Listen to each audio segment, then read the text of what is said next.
السلام عليكم ورحمة الله. My name is Jenna. I'm Greek. I was born in Germany and I grew up in a very strict traditional Greek Orthodox family. We grew up almost as other Muslim families would raise their children. Our families wanted to guarantee that we would be brought up in a Christian way, in the Orthodox way. We always went for vacation all together and we never split up for vacation. So family vacations were always very nice, and especially our very first vacation in the UAE about 13 years ago. I was like 12, 13 years old, and the first week we stayed in the country, we did a tour all over the UAE. And it was on a Friday when we were on the way to a souk. Suddenly the adhan came on for the time, for the prayer time. And everything stopped. People stopped their cars, took their prayer rugs and just go out and pray on the streets. The sound of the adhan was something that changed something inside of me. And subhanAllah, I don't know what it was, but it never left me kind of. It changed something and it stayed. And I just wanted to know what it means, what it actually says. I was a person that I did not want to hear the subject death at all. I didn't want to hear about death. I used to leave conversations when it comes to death, and I never attended funerals. My uncle died in front of my eyes, taking his last breath, and that was the thing that changed a lot inside of me. I just started feeling that this life isn't exactly what I thought it is, and we're investing too much time and energy on things that could be gone in a second time. And because after the death of my uncle, I faced a time where I used to wake up 3 times in the night going to check if my father is breathing, if my mom is still breathing. Constant fear of death because you think that this is the end. That made me strongly start researching again about Islam. I researched before about other religions as well, but I could not find any truth in there or anything that will convince me.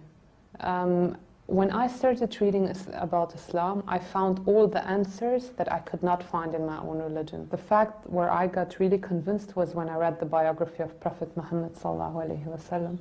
It reminded me so much of what we used to know and read about Jesus, Isa, alayhi salam. So I started reading and this person seemed to be such a noble person with such amazing characteristics, with a personality that I think I've never read something similar like that before.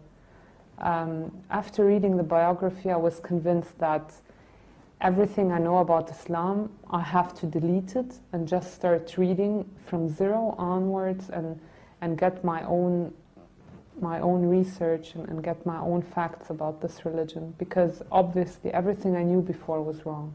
It didn't take a long time to find out that Islam is the truth and that there can't be any other religion in the world than this.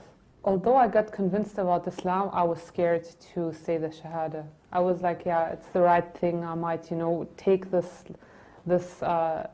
logic and this way of life inside of me, but I won't ever be able to accept Islam because of my parents and my family. I knew that they will never accept it, and that if they would ever get to know something like that, my life would change dramatically. So I met a girl in Germany. She's from Egypt. Her name is Noha. She helped me a lot because I met her right when I started praying to find the truth, to get more courage in what I'm doing. We got to know each other. We talked about Islam. She started explaining everything to me, all the questions that I had, because I was convinced. I knew it's the truth. I knew my religion is wrong and that I couldn't live like that. After meeting Noha, I think 1 or 1.5 months later, I took my Shahada in Germany, in the student dorms.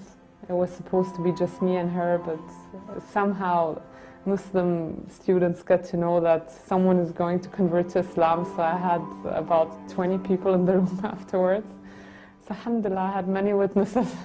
Alhamdulillah, alhamdulillah, I took my Shahada and I will never forget that day, and I will never forget my first prayer. Going back home wasn't that scary as driving towards saying the Shahada. I think that day my whole life, I mean, Shaitan was playing so much with my feelings. I think my whole life passed in front of me like a video stream. I was seeing icons. I was even thinking, but that's now haram because my parents, they spent so much money for the party of my baptism, you know, that's the whole party. I was thinking really weird things, I don't know. So yeah, after taking my Shahada, I was completely calm. I think I never slept that well as that night. Alhamdulillah. And then what I remember very well was the first morning, because I woke up and I know I have to pray Fajr. And I don't know where to pray Fajr because my family's in the house. No one knows I'm a Muslim. And now I have to hide somewhere. Obviously, I can't hide in the bathroom to pray. My room is not, it's just a loft, so I can lock a door. So I went down the basement and I prayed in my father's gym room. And I could hear him, I was praying. And although in prayer, especially after I took my Shahada, my prayer was like, you could enjoy every second. It used to take half an hour for me to finish one prayer. Although I didn't even know how to say all the words right. But I could hear my dad's footsteps coming down. I know the door is locked, but I was like, what if he wants to come in? What would I do? What should I do with the prayer rug, with the abaya? I was scared so much. And this hiding for the prayer was kind of stressful sometimes because you had to keep in the time. But alhamdulillah, it was an amazing period of time. Right after my Shahada, it was a very nice time.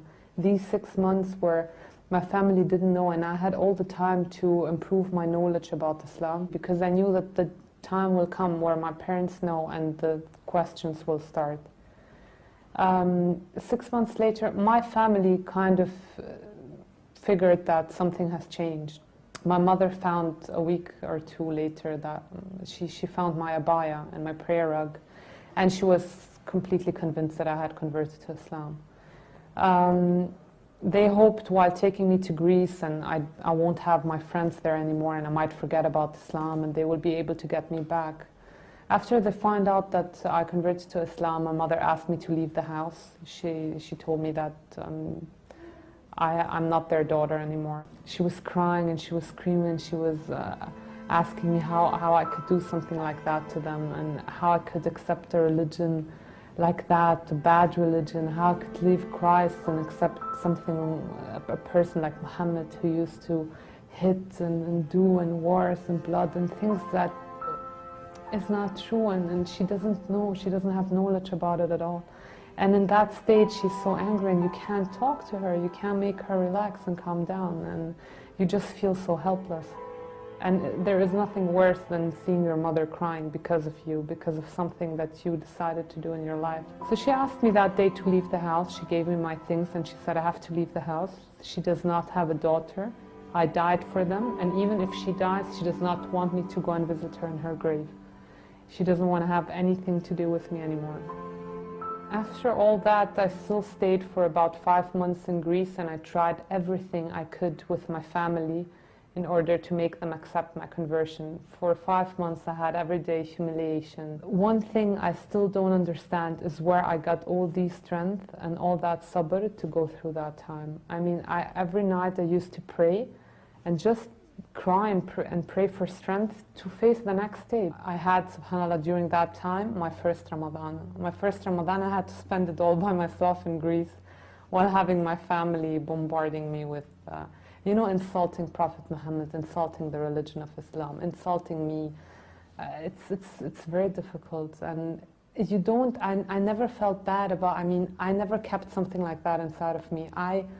I forgave them for everything they did because I know that they don't know and they can't understand. And because of the media, which is the worst thing that's going on in the world at the moment, these people are afraid. My mother thought that I joined an organization She was asking me, all these people that I have on the internet, that I'm chatting with, friends, where do they come from? Do I know? Did I join any organization? Do I have anything to do with terror? That's what she had in mind after she knew that I converted. I started thinking that I have to leave Greece. So I started looking for jobs in the Middle East. And I found a job in a German company here in Dubai. And that's how I came. I think I prayed a zillion istikhara before coming here, because it was a very big step, and I could not imagine my life all of a sudden on my own without my family. I was always depending on my family. I never worked in any other place than my family's businesses. And I felt that it would be very difficult. Of course, I did not tell my family anything. I just took an airplane and came. Hours before my flight, I told my sister that I'm leaving. So I just took an airplane and I came here with just a few euros in my pocket. And I don't know, honestly, again, where I got the strength and the courage to just leave everything and come. Alhamdulillah, I faced very difficult times. It was tough, but I never regret any step that I took in the path of Islam, never. And if it would happen again, I would do exactly the same things again. And I'm very happy I'm here, and I can live as a Muslim freely.